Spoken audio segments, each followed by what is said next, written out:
ஓம் முருகா போற்றி, கந்தா போற்றி, கடம்பா போற்றி, கதிர்வேளா போற்றி, அறுபடை வீடு கொண்ட முருகப்பெருமானே போற்றி போற்றி. என் செல்லமே, உன் பிரார்த்தனை நிறைவேறியது. கந்த சஷ்டிக்குள் நிச்சயமாக நடந்துவிடும். நடந்ததும் இந்த முருகப்பெருமானுக்கு 1000 முறை நன்றி சொல்ல ஓடியோடு வருவாய். வாழ்க்கையில் கஷ்டம் என்கிற புயல் வருகிறது என்று புலம்பாதே.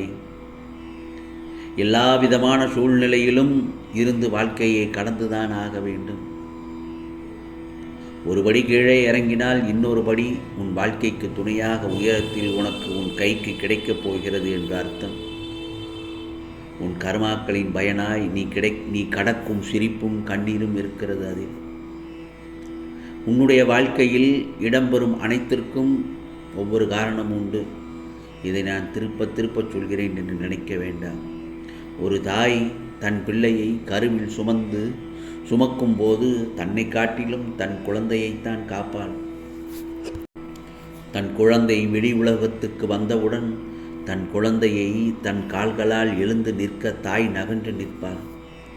தன் குழந்தை தன் கால்களால் நிற்க அதைத்தான் உன்னிடத்தில் உன் தாயாகிய இந்த முருகப்பெருமான் நான் செய்து கொண்டிருக்கிறேன்.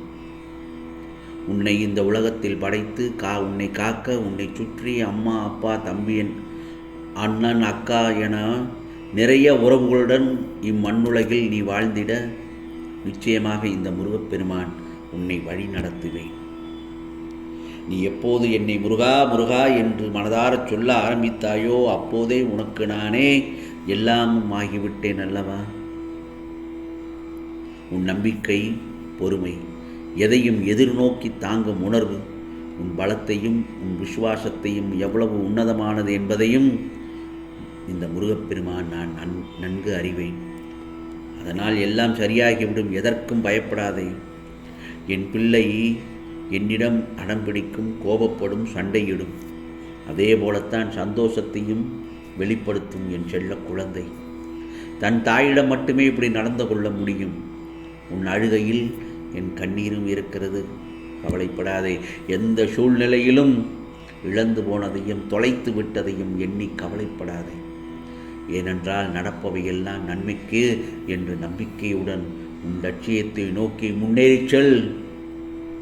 நீ அனுபவிக்கும் துயரங்களை பெரிதாக நினைத்து போராடுகிறாய்.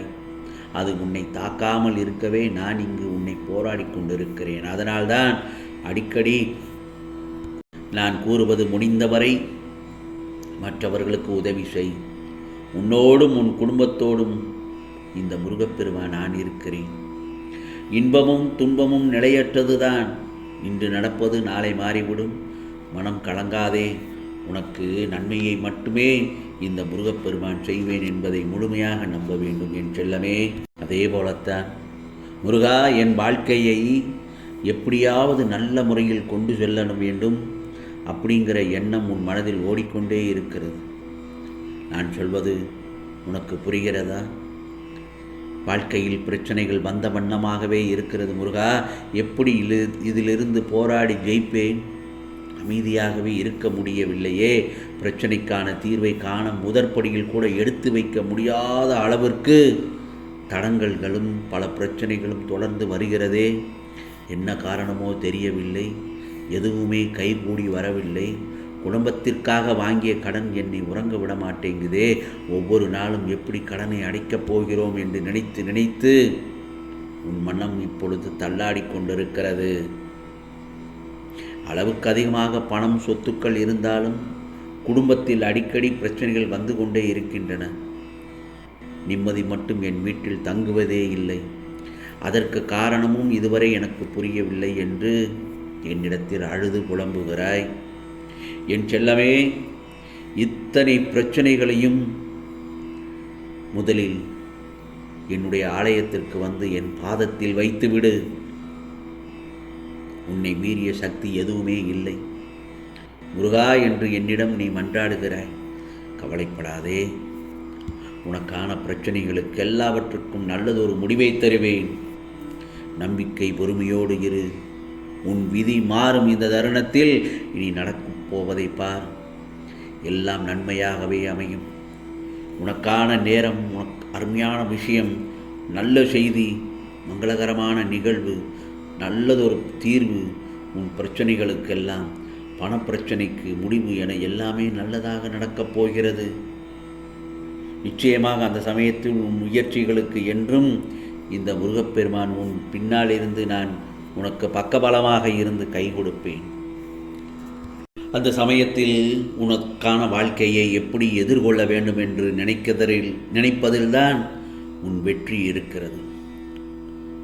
நிச்சயமாக நினைத்தது நடக்கும். முதலில் உனக்குள் ஒரு நம்பிக்கை முழுமையாக உன்னை நீ நம்ப வேண்டும். புரிகிறதா? முடங்கி போய் இருக்கக்கூடாது. என்னால் இதிலிருந்து வெளிவர முடியும் அப்படி என்னாலும் நினைத்தாலே தான் நீ போராடுகிற காரியம், பிரச்சனைகளுக்கெல்லாம் தீர்வு, நல்லதொரு வெற்றியில் முடியும். முதலில் அந்த தகுதியை வரவழைக்கும் போது நிச்சயமாக இந்த முருகப்பெருமான் உனக்கு உதவுவேன். அப்போது கர்மாவில் இருந்து நீ வெளிவந்து விடலாம். உன்னுடைய விடாமுயற்சி நிச்சயம் வெற்றியை கொடுக்கும். எதற்காக கஷ்டப்பட்டு உழைக்கிறார்களோ அதற்கான உழைப்பு என்றுமே வீண் போகாது. கஷ்டம் இல்லாத மனிதன் என்று இந்த உலகத்தில் யாருமே இல்லை. யார் ஒரு பெரிய பணக்காரனும் கூட இருக்கட்டும், அவர்களுக்கென்ன கஷ்டம் இருக்கும் என்று நமக்கு தெரியாது. ஆனால் அவனுக்கேற்ற கஷ்டம் அவனுக்கு இருந்து கொண்டு தான் இருக்கும். பெரிய கோடீஸ்வரனாக இருப்பான், அவனுக்கு ஏற்றவாறு அவனுக்கு உள்ள பிரச்சனைகள் இருக்கத்தான் செய்யும். உனக்கு ஒரு லட்சம் ரூபாய் கடன் என்றால் அவனுக்கு கோடிக்கணக்கில் கடன் இருக்கும். அவனும் நிம்மதியாக தூங்க முடியாது. பணம் இருந்து என்ன பயம்? ஆனால் கஷ்டப்படுகிற எல்லா மனிதர்களுக்குமே போராட்டங்கள் இல்லாத வாழ்க்கையே கிடையாது. பணம் இல்லாதவங்களுக்கு பணக்காரங்களை பற்றி ஒரு எண்ணம், அவங்க மட்டும் எப்படி பிரச்சனையை சமாளிக்கிறார்கள் என்று. யாருமே கஷ்டத்தில் இருந்து மீள வேண்டும் என்றால் என்ன செய்யணும், எதை செய்யக்கூடாது அப்படின்னு மட்டும்தான் முதலில் யோசிக்கணும்.